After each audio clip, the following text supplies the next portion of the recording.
Cadet Kitola, BSMT 2Y1-4.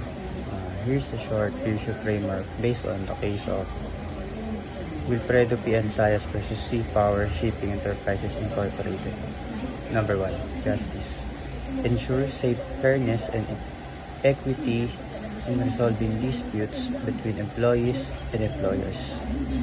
The principle of justice is upheld by the courts to protect the rights of both parties and to maintain balance in legal decisions. Number 2. Responsibility.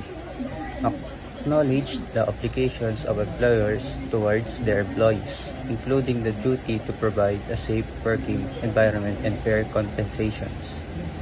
Employees also have a responsibility to perform their duties diligently.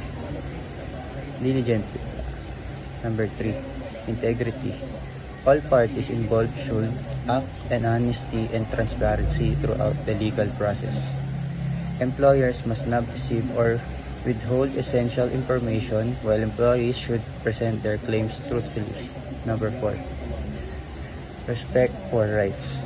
Both parties should respect the legal rights of one another. This includes the employee's right to fair treatment and the employer's right to manage their business operations within the bound of the law.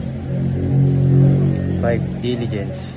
Courts and legal practitioners should handle cases with care and thoroughness, ensuring that all relevant facts and laws are considered before making a decision. This framework promotes ethical behavior in the workplace and in legal proceedings, ensuring the justice is served while maintaining respect and integrity among all parties involved. Thank you.